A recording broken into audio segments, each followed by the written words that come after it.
ભગવતી તુલસીની વાર્તા. અલ્પવિરામ. મત્સ્ય અવતાર એ ભગવાન વિષ્ણુનો પ્રથમ અવતાર છે. ભગવાન વિષ્ણુ માછલીના રૂપમાં અવતર્યા અને એક ઋષિને તમામ પ્રકારના પ્રાણીઓ એકઠા કરવા કહ્યું અને જ્યારે પૃથ્વી પાણીમાં ડૂબી રહી હતી ત્યારે ભગવાને મત્સ્ય અવતારમાં તે ઋષિની હોડીની રક્ષા કરી. આ પછી બ્રહ્માએ ફરીથી જીવનનું સર્જન કર્યું. અલ્પવિરામ. બીજી માન્યતા અનુસાર જ્યારે એક રાક્ષસે વેદ ચોરી લીધા અને તેને સમુદ્રના અગાધ ઊંડાણમાં સંતાડી દીધા ત્યારે ભગવાન વિષ્ણુએ માછલીનું રૂપ ધારણ કર્યું અને વેદ પ્રાપ્ત કર્યા અને તેમને પુનઃસ્થાપિત કર્યા. અલ્પવિરામ. મત્સ્ય અવતારની વાર્તા. બ્રહ્માની બેદરકારી. એક ખૂબ જ મોટા રાક્ષસે વેદ ચોર્યા. એ રાક્ષસનું નામ હયગ્રીવ હતું. વેદોની ચોરીને કારણે જ્ઞાનનો નાશ થયો. ચારે બાજુ અજ્ઞાનતાનો અંધકાર ફેલાઈ ગયો અને પાપ અને અધર્મનો વ્યાપ વધ્યો. ત્યારે ભગવાન વિષ્ણુએ ધર્મની રક્ષા માટે માછલીનું રૂપ ધારણ કર્યું અને હયગ્રીવનો વધ કર્યો અને વેદોનું રક્ષણ કર્યું. ભગવાને માછલીનું સ્વરૂપ કેવી રીતે ધારણ કર્યું? અલ્પવિરામ. તેની આશ્ચર્યજનક વાર્તા નીચે મુજબ છે. કલ્પાંત પહેલા એક પવિત્ર આત્મા તપસ્યા કરી રહ્યો હતો. રાજાનું નામ સત્યવ્રત હતું. સત્યવ્રત માત્ર એક સદ્ગુણી આત્મા જ ન હતા, પરંતુ તે ખૂબ જ ઉદાર હૃદયના પણ હતા. સવાર હતી. સૂર્યોદય થયો હતો. સત્યવ્રત કૃતમાલા નદીમાં સ્નાન કરી રહ્યો હતો. સ્નાન કર્યા પછી જ્યારે તેણીએ તર્પણ માટે અંજલિમાં પાણી લીધું ત્યારે અંજલિમાં પાણીની સાથે એક નાની માછલી પણ આવી. સત્યવ્રતે માછલીને નદીના પાણીમાં છોડી દીધી. માછલીએ કહ્યું, રાજન, પાણીના મોટા જીવો નાના જીવોને મારીને ખાય છે. ચોક્કસ કોઈ મોટું પ્રાણી મને મારીને ખાઈ જશે. કૃપા કરીને મારો જીવ બચાવો. સત્યવ્રતના હૃદયમાં દયા જાગી. તેણે માછલીને તેના પાણીથી ભરેલા કમંડલુમાં મૂકી. ત્યારે એક ચોંકાવનારી ઘટના બની. એક જ રાતમાં માછલીનું શરીર એટલું વધી ગયું કે કમંડલુને જીવવા માટે તંગી પડવા લાગી. બીજા દિવસે માછલીએ સત્યવ્રતને કહ્યું, રાજન, મારા માટે રહેવા માટે કોઈ બીજી જગ્યા શોધો, કારણ કે મારું શરીર વધ્યું છે. મને ફરવું ખૂબ જ મુશ્કેલ લાગે છે. સત્યવ્રતે માછલીને કમંડલુમાંથી બહાર કાઢીને પાણીથી ભરેલા વાસણમાં મૂકી દીધી. અહીં પણ માછલીનું શરીર વાસણમાં રાતોરાત એટલું વધી ગયું કે તે માટલામાં રહેવા માટે પણ નાનું થઈ ગયું. બીજા દિવસે માછલી ફરી સત્યવ્રતને બોલી, રાજન, મારા રહેવાની અન્ય જગ્યાએ વ્યવસ્થા કરો, કારણ કે મારા રહેવા માટે મટકા પણ ખૂબ નાનું થઈ રહ્યું છે. પછી સત્યવ્રતે માછલીને બહાર કાઢીને તળાવમાં મૂકી દીધી, પરંતુ તળાવ પણ માછલીઓ માટે નાનું થઈ ગયું. આ પછી સત્યવ્રતે માછલીને નદીમાં અને પછી સમુદ્રમાં ફેંકી દીધી. અજાયબી. દરિયામાં પણ માછલીનું શરીર એટલું વધી ગયું હતું કે તે માછલી માટે રહેવા માટે નાનું થઈ ગયું હતું. એટલે માછલી ફરી સત્યવ્રતને બોલી, રાજન, આ દરિયો પણ મારા રહેવા માટે યોગ્ય નથી. મારા રહેવાની અન્ય જગ્યાએ વ્યવસ્થા કરો. અલ્પવિરામ. હવે સત્યવ્રત આશ્ચર્યચકિત થઈ ગયો. તેણે આજ સુધી આવી માછલી ક્યારેય જોઈ ન હતી. તેણે આશ્ચર્યમાં કહ્યું, મારી બુદ્ધિને આશ્ચર્યના સાગરમાં ડૂબાડનાર તમે કોણ છો? અલ્પવિરામ. માછીમાર શ્રીહરિએ જવાબ આપ્યો, રાજન, રાક્ષસ હયગ્રીવે વેદ ચોરી લીધા છે. સમગ્ર વિશ્વમાં અજ્ઞાન અને અધર્મનો અંધકાર ફેલાયેલો છે. હયગ્રીવને મારવા માટે મેં માછલીનું રૂપ ધારણ કર્યું છે. આજથી 7મા દિવસે પૃથ્વી આપત્તિના ચક્રમાં ફરી જશે. દરિયો ઉછળશે. ભયંકર વરસાદ પડશે. આખી પૃથ્વી પાણીમાં ડૂબી જશે. પાણી સિવાય બીજું કશું દેખાશે નહીં. એક હોડી તમારા સુધી પહોંચશે. તમે બધા અનાજ અને ઔષધિઓના બીજ લઈને 7 મુનિઓ સાથે હોડી પર બેસી જશો. તે જ ક્ષણે હું તમને ફરીથી પ્રગટ કરીશ અને તમને આત્મનું જ્ઞાન આપીશ. સત્યવ્રતે હરિને યાદ કરીને તે દિવસથી પ્રલયની પ્રતીક્ષા શરૂ કરી. 7મા દિવસે હોલોકોસ્ટનું દ્રશ્ય દેખાયું. દરિયો પણ ઉછળ્યો અને તેની સીમાની બહાર વહેવા લાગ્યો. ભયંકર વરસાદ શરૂ થયો. થોડી જ વારમાં આખી પૃથ્વી પાણી બની ગઈ. આખી પૃથ્વી પાણીથી ઢંકાયેલી હતી. તે સમયે એક હોડી દેખાઈ. સત્યવ્રત 7 મુનિઓ સાથે તે હોડી પર બેઠા. તેઓએ હોડીમાં આખા અનાજના બીજ અને દવાઓ પણ ભરી હતી. અલ્પવિરામ. હોડી પ્રલયના મહાસાગરમાં તરતી થવા લાગી. પ્રલયના એ મહાસાગરમાં એ હોડી સિવાય ક્યાંય કશું દેખાતું ન હતું. અચાનક આપત્તિના સમુદ્રમાં માછલીનો દેવ દેખાયો. સત્યવ્રત અને સપ્તઋષિ ગણે મત્સ્ય સ્વરૂપે ભગવાનને પ્રાર્થના કરવાનું શરૂ કર્યું. ભગવાન પાસેથી બોધ મળ્યા પછી સત્યવ્રતનું જીવન ધન્ય બની ગયું. જીવન જીવતા જ મુક્ત થઈ ગયું. જ્યારે હોલોકોસ્ટનો ક્રોધ શમી ગયો ત્યારે માછલીના ભગવાને હયગ્રીવને મારી નાખ્યો અને તેની પાસેથી વેદ છીનવી લીધા. ભગવાને ફરીથી બ્રહ્માને વેદ આપ્યા. આ રીતે માછલીનું રૂપ ધારણ કરીને ભગવાને માત્ર વેદોનો જ ઉદ્ધાર કર્યો નથી, પરંતુ વિશ્વના જીવોનું પણ અપાર કલ્યાણ કર્યું છે. ભવિષ્ય પુરાણ. અલ્પવિરામ. આ પુરાણ વિષયવસ્તુ અને વર્ણન શૈલીની દ્રષ્ટિએ ખૂબ જ ઉચ્ચ ગુણવત્તાવાળું છે. તેમાં ધર્મ, નૈતિકતા, નીતિ, ઉપદેશ, અનેક વાર્તાઓ, ઉપવાસ, તીર્થયાત્રા, દાન, જ્યોતિષ અને આયુર્વેદના વિષયોનો અદ્ભુત સંગ્રહ છે. વેતાળ, વિક્રમ, સંવાદ સ્વરૂપે વાર્તા વ્યવસ્થાપન એમાં ખૂબ આનંદદાયક છે. આ ઉપરાંત દૈનિક કર્મકાંડો, અનુષ્ઠાન, સમુદ્રી ચિહ્નો, શાંતિ અને પૌષ્ટિક કાર્યો, પૂજા અને અનેક ઉપવાસોનું પણ વિગતવાર વર્ણન છે. એક ભવિષ્ય પુરાણ ભવિષ્યમાં થનારી ઘટનાઓનું વર્ણન કરે છે. આ દર્શાવે છે કે ઈસા અને મુહમ્મદ ના જન્મના ઘણા સમય પહેલા મહર્ષિ વેદ વ્યાસે પુરાણ ગ્રંથો લખતી વખતે મુસ્લિમ ધર્મ અને ખ્રિસ્તી ધર્મની ઉત્પત્તિ અને વિકાસ વિશે લખ્યું હતું. 3. અલ્પવિરામ. આ પુરાણ ભારતના તમામ વર્તમાન આધુનિક ઇતિહાસનો આધાર છે. ઇતિહાસની મહત્વપૂર્ણ સામગ્રી તેના પ્રતિસર પર્વના 3જા અને 4થા વિભાગમાં હાજર છે. ઇતિહાસ લેખકોએ ઘણીવાર આનો આધાર લીધો છે. તે મધ્યયુગીન હિન્દુ રાજાઓ જેમ કે હર્ષવર્ધન અને અલાઉદ્દીન, મુહમ્મદ તુગલક, તૈમુરલંગ, બાબર અને અકબર વગેરેનો અધિકૃત ઇતિહાસ દર્શાવે છે. તેના મધ્ય ઉત્સવમાં તમામ ધાર્મિક વિધિઓનું પ્રતિનિધિત્વ છે. તેમાં ઉપવાસ અને દાન સંબંધિત વિષયો પણ ખૂબ જ મહત્વપૂર્ણ છે. ઉપવાસનું આટલું વિગતવાર વર્ણન કોઈ પુરાણ, ધર્મશાસ્ત્રમાં કે ઉપવાસના પુસ્તકોના કોઈ સ્વતંત્ર સંગ્રહમાં જોવા મળતું નથી. હેમાદ્રી, વ્રતકલદ્રુમ, વ્રતનાકર, વ્રતરાજ વગેરે પછીના ઉપવાસ સાહિત્યમાં મુખ્યત્વે ભવિષ્ય પુરાણનો આશ્રય લેવામાં આવ્યો છે. તે અન્ય કોઈ પુરાણમાં ઉપલબ્ધ નથી. તેથી જ આ પુરાણને સૂર્ય ગ્રંથ પણ કહેવામાં આવે છે. આ પુસ્તક બહુ પ્રાચીન નથી. આ પુરાણમાં 2000 વર્ષનું ખૂબ જ સચોટ વર્ણન જોવા મળે છે. ભવિષ્ય પુરાણ અનુસાર તેના શ્લોકોની સંખ્યા લગભગ 50,000 હોવી જોઈએ, પરંતુ હાલમાં માત્ર 28,000 શ્લોક ઉપલબ્ધ છે. આ પુરાણ 4 વિભાગોમાં વહેંચાયેલું છે: બ્રહ્મ પર્વ, મધ્ય પર્વ, પ્રતિસર પર્વ અને ઉત્તર પર્વ. ભવિષ્ય પુરાણ ના વિષયમાં સૂર્યનો મહિમા, તેનું પરમ અદ્ભુત સ્વરૂપ, તેનું કુટુંબ, તેની પૂજા પદ્ધતિ, તેના વિવિધ ઉપવાસ, તેની પદ્ધતિ, સમુદ્રશાસ્ત્ર, સ્ત્રી પુરુષની શારીરિક લાક્ષણિકતાઓ, રત્નો અને રત્નોની પરીક્ષાનો સમાવેશ થાય છે. વિધાન, વિવિધ પ્રકારના સ્તોત્રો, અનેક પ્રકારની દવાઓનું વર્ણન, વર્ક વિદ્યાનું વિગતવાર જ્ઞાન, વિવિધ રાજવંશોનો ઉલ્લેખ, વિવિધ ભારતીય સંસ્કારો, સમકાલીન સમાજ વ્યવસ્થા, શિક્ષણ પ્રણાલી અને સ્થાપત્ય કારીગરી વગેરેનો વિગતવાર ઉલ્લેખ કરવામાં આવ્યો છે. બ્રહ્મ પર્વ. અલ્પવિરામ. આ પુરાણ બ્રહ્મ પર્વમાં વ્યાસ શિષ્ય મહર્ષિ સુમંતુ અને રાજા શતનિકના સંવાદોથી શરૂ થાય છે. આરંભમાં આ પુરાણનો મહિમા, વેદ અને પુરાણોની ઉત્પત્તિ, સમયની ગણતરી, યુગોનું વિભાજન, ગર્ભધારણ સમયથી યજ્ઞની સંક્ષિપ્ત પદ્ધતિ, ભોજન પદ્ધતિ, વિવિધ 5 જમણા હાથે સ્થિત તીર્થસ્થાનોના પ્રકાર, ઓમકાર અને ગાયત્રી જપ.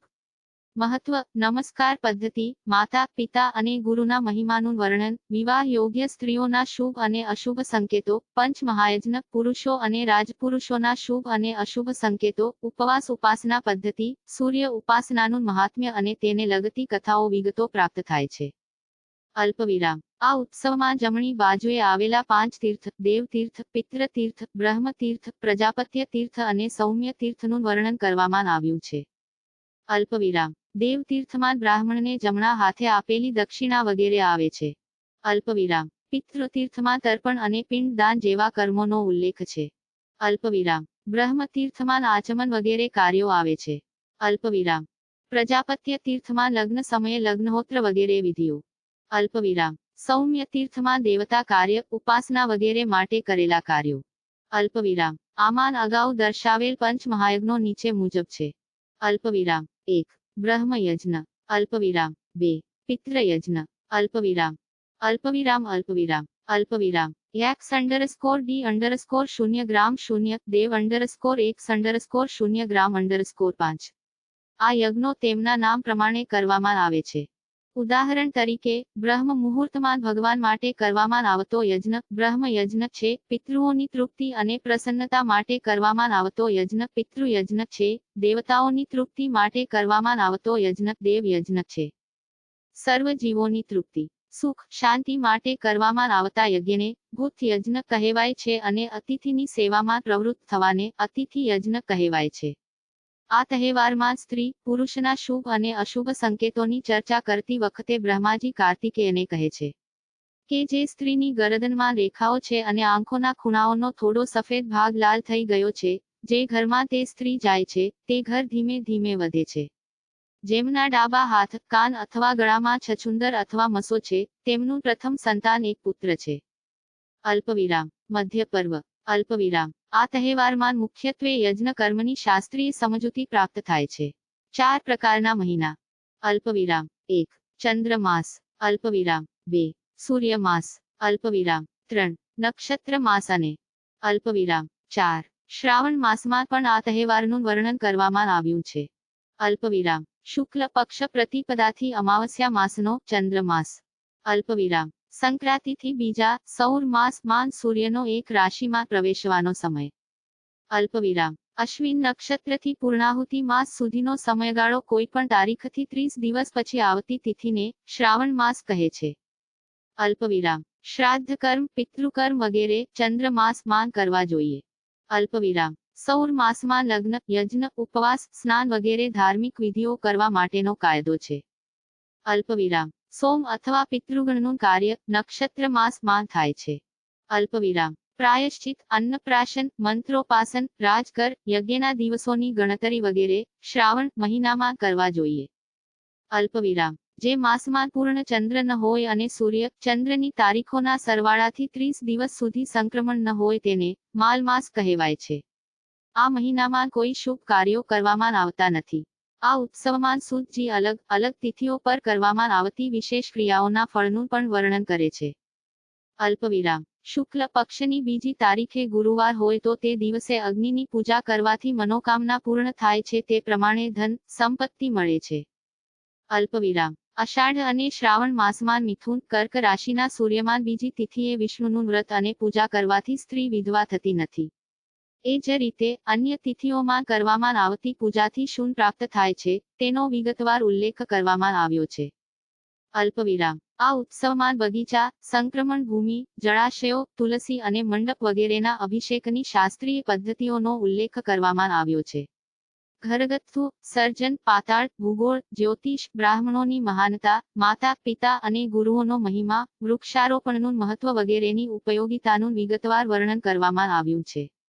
વૈશાખ, અષાઢ, શ્રાવણ અને ભાદોન માસ વૃક્ષારોપણ માટે શ્રેષ્ઠ માનવામાં આવે છે અને જ્યેષ્ઠા, અશ્વિન, કારતક માસ અશુભ અને વિનાશક માનવામાં આવે છે. આ ઉત્સવમાં 10 પ્રકારના યજ્ઞકુંડનું પણ વર્ણન કરવામાં આવ્યું છે. અલ્પવિરામ. પ્રતિસર પર્વ. અલ્પવિરામ. પ્રતિસર પર્વ ઇતિહાસનું સુંદર અર્થઘટન રજૂ કરે છે. તેમાં આધુનિક ઘટનાઓનું કાલક્રમિક વર્ણન છે.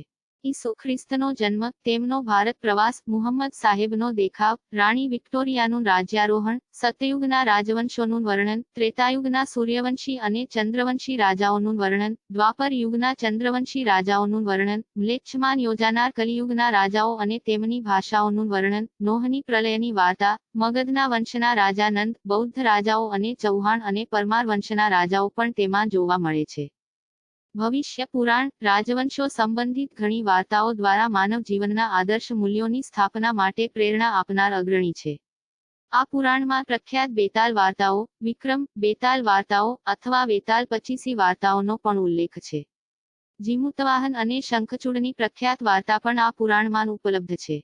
અલ્પવિરામ. શ્રી સત્યનારાયણ વ્રત કથા નો ઉલ્લેખ આ તહેવારના 30માંથી 19મા અધ્યાયમાં કરવામાં આવ્યો છે. આ કથા હિન્દુઓના સામાજિક અને પારિવારિક જીવન માટે ખૂબ જ પરોપકારી, શુભ અને પુણ્ય આપનારી છે. અલ્પવિરામ. આ ઉત્સવમાં ભારતના લગભગ 1000 વર્ષના ઇતિહાસ પર સુંદર પ્રકાશ ફેંકવામાં આવ્યો છે. આ કારણોસર આ પુરાણને વર્તમાન ભારતીય સંસ્કૃતિ, ધર્મ અને સભ્યતાનો મહાન ગ્રંથ કહેવું ગેરવાજબી રહેશે નહીં. યોગાનુયોગ, માર્કંડેય પુરાણ ની જેમ તેમાં પણ દુર્ગા સપ્તશતી ના પાત્રોનું વર્ણન જોવા મળે છે. અલ્પવિરામ. ઉત્તરાપર્વ. અલ્પવિરામ. આ ઉત્સવમાં વિષ્ણુ માયાથી મોહિત થયેલા નારદનું વર્ણન, ચિત્રલેખાનું પાત્ર વર્ણન, અશોક અને કરવીર વ્રતની મહાનતા, ગુપ્ત નાઇટિંગેલ વ્રતનું વર્ણન, પતિ અને પત્ની વચ્ચેના સારા પ્રેમ માટે, સ્ત્રીઓ માટે અન્ય વ્રતોનું વિગતવાર વર્ણન કરવામાં આવ્યું છે. અલ્પવિરામ. ભવિષ્ય પુરાણની સૌથી મહત્વની વિશેષતા એ છે કે તેની રચના અને રચના માગ બ્રાહ્મણો દ્વારા કરવામાં આવી છે. આ માગ બ્રાહ્મણો ઈરાની પાદરીઓ હતા જેઓ 3જી સદી એડીમાં ભારતમાં સ્થળાંતર કરીને આવ્યા હતા. તેઓ સૂર્યના ઉપાસક હતા. ભારતમાં વૈદિક સમયથી સૂર્યની ઉપાસના કરવામાં આવે છે. માગ બ્રાહ્મણો સૂર્ય ઉપાસના સાથે ખગોળશાસ્ત્ર અને જ્યોતિષશાસ્ત્રનો અભ્યાસ કરતા હતા. જ્યોતિષશાસ્ત્રના પ્રખ્યાત આચાર્ય વરાહ મિહિર એક બ્રાહ્મણ હતા જેઓ ખગોળશાસ્ત્ર જાણતા હતા. આ માગ બ્રાહ્મણો ધીમે ધીમે અને ધીરે ધીરે ભારતીય જનતાના જીવનમાં સંપૂર્ણ રીતે ભળી ગયા. અલ્પવિરામ. ભવિષ્ય પુરાણ પણ તત્કાલીન સમાજ વ્યવસ્થા પર સારો પ્રકાશ ફેંકે છે. તે સમયની જાતિ વ્યવસ્થા વિશે આ પુરાણ કહે છે. જાતિ ન તો જન્મથી, ન વંશ કે વ્યવસાયથી, પરંતુ કર્મ અને આચરણથી હોય છે. અલ્પવિરામ. ઇતિહાસમાં આવા અનેક ઉદાહરણો જોવા મળશે, જેઓ શૂદ્ર કુળમાં જન્મ લઈને પણ સત્કર્મના આધારે પૂજ્યા હતા. કૃષ્ણ દ્વૈપાયન વ્યાસ પોતે મહર્ષિ પરાશર અને મત્સ્યપુત્રી સત્યવતીના સંઘમાંથી જન્મ્યા હતા. ભવિષ્ય પુરાણ અનુસાર જાતિ વ્યવસ્થા ઈરાનના બ્રાહ્મણોની ભેટ છે. તેમણે જ સમાજને બ્રાહ્મણ, ક્ષત્રિય, વૈશ્ય અને શૂદ્ર જાતિઓમાં વહેંચી દીધો હતો. તે નિર્વિવાદપણે સાચું છે કે ઈરાની પાદરી માગા જ્યોતિષશાસ્ત્રમાં સારી રીતે વાકેફ હતા. મૃગ બ્રાહ્મણો ઉપરાંત ભોજકો અને અગ્નિ ઉપાસકો પણ અહીં ઈરાનથી આવ્યા હતા, જેઓ પાછળથી આર્ય તરીકે ઓળખાવા લાગ્યા.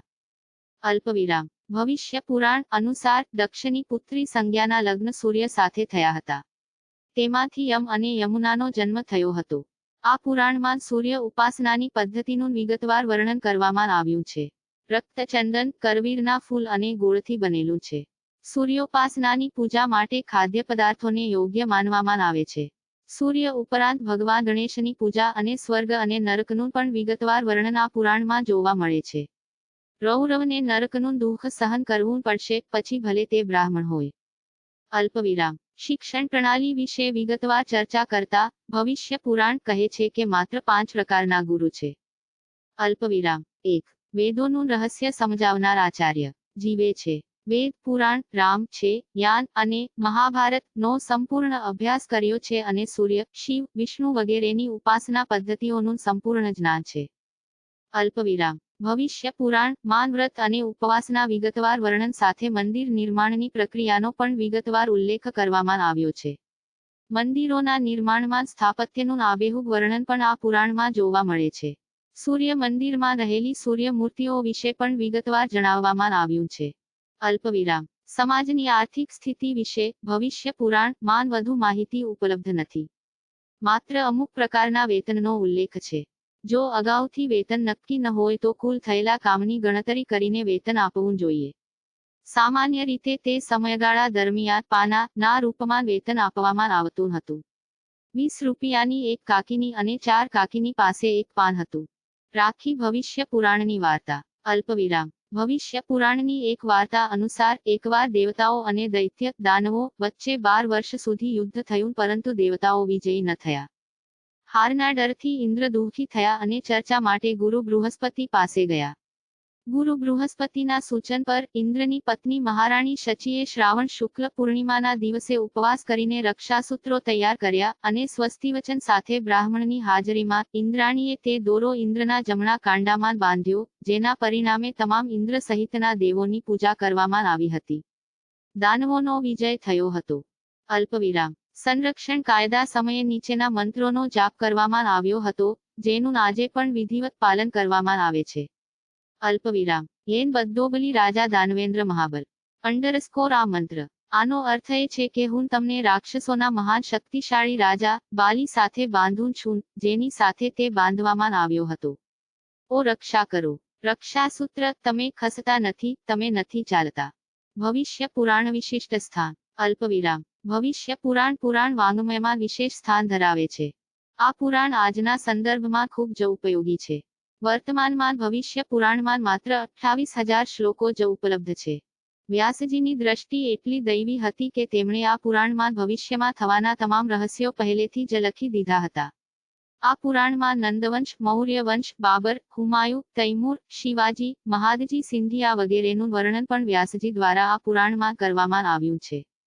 આ પુરાણમાં 1857માં રાણી વિક્ટોરિયા ભારતની મહારાણી બની હોવાનું પણ વર્ણન છે. અને એવું પણ કહેવામાં આવ્યું છે કે અહીં અંગ્રેજી મુખ્ય ભાષા બની જશે અને સંસ્કૃત લગભગ અદૃશ્ય થઈ જશે. અલ્પવિરામ. રવિવાર ફાલ્ગુની ચૈવા ફેબ્રુઆરી શિક્ષણ પ્રણાલી પર પણ વિગતવાર પ્રકાશ પાડવામાં આવ્યો છે. હકીકતમાં ભવિષ્ય પુરાણ એ સૌર પ્રભુત્વ ધરાવતું લખાણ છે.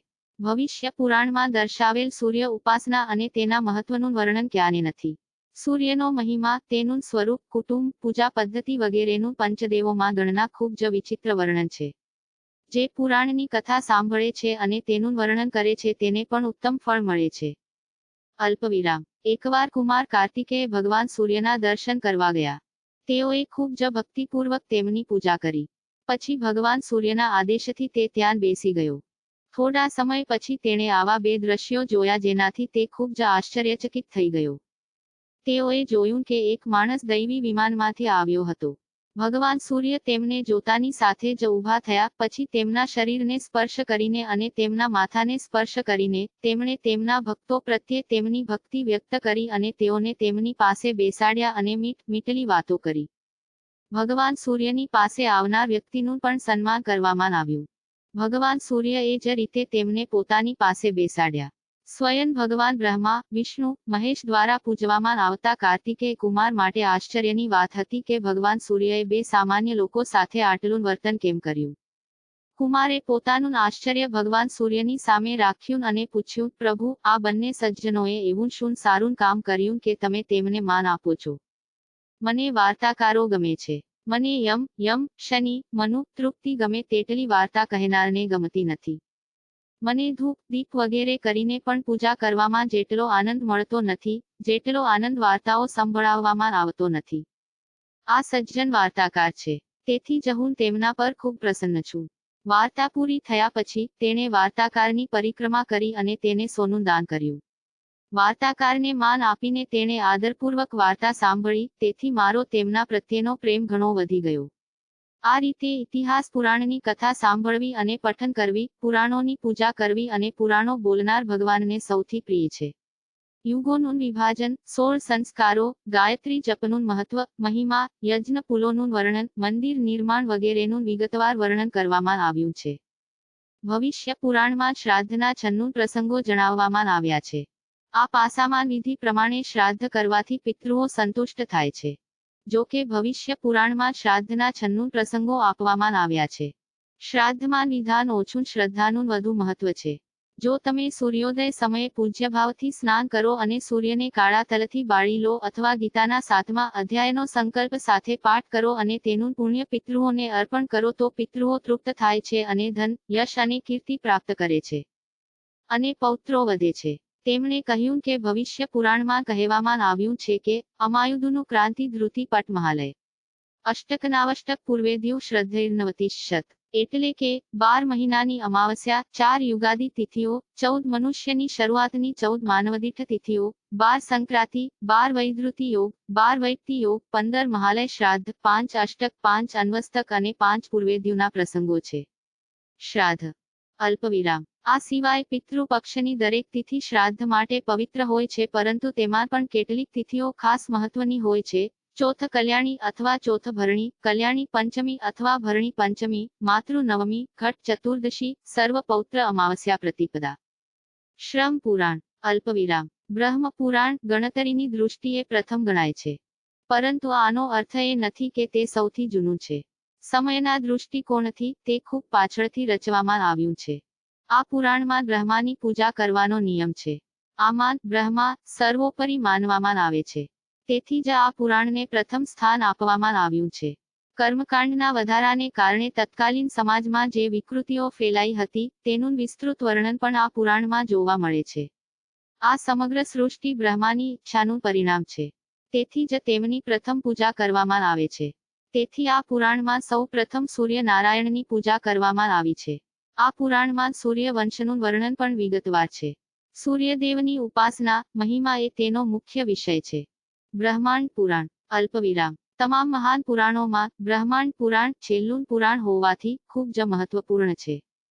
સમગ્ર બ્રહ્માંડના સંપૂર્ણ વર્ણનને કારણે તેને આ નામ આપવામાં આવ્યું છે. આ પુરાણનું વૈજ્ઞાનિક દ્રષ્ટિકોણથી વિશેષ મહત્વ છે. વિદ્વાનોએ બ્રહ્માંડ પુરાણ ને વેદોના સમાન ગણ્યા છે. શાસ્ત્રની દૃષ્ટિએ પણ તે ઉચ્ચ ક્રમનું પુરાણ છે. આ પુરાણમાં વૈદર્ભી શૈલીનો ઉપયોગ કરવામાં આવ્યો છે. તે શૈલીનો પ્રભાવ પ્રખ્યાત સંસ્કૃત કવિ કાલિદાસની કૃતિઓમાં જોઈ શકાય છે. આ પુરાણ 3 ભાગમાં વહેંચાયેલું છે: પૂર્વ, મધ્ય અને ઉત્તર. આગળના ભાગમાં પ્રક્રિયા અને અનુસંગન નામના 2 પગ હોય છે. મધ્ય ભાગ ઉપસંહાર પગના સ્વરૂપમાં છે, જ્યારે ઉત્તર ભાગ ઉપસંહાર પગ રજૂ કરે છે.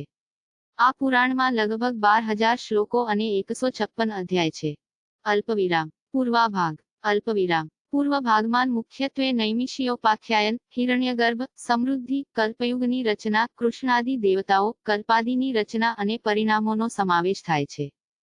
રુદ્ર સર્ગ, અગ્નિ સર્ગ, દક્ષ અને શંકરના પરસ્પર આક્ષેપો અને શાપ, પ્રિયવ્રત વંશ, ભુવનકોશ, ગંગાવતરણ અને ગ્રહો, નક્ષત્રો, તારાઓ અને અવકાશી પદાર્થોના ખગોળશાસ્ત્રીય વર્ણનની વિગતવાર ચર્ચા કરવામાં આવી છે.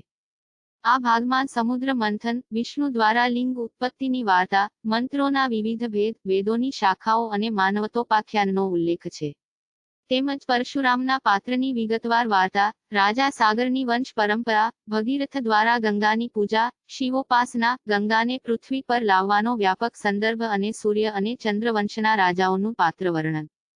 અલ્પવિરામ. જવાબ ભાગ _00D.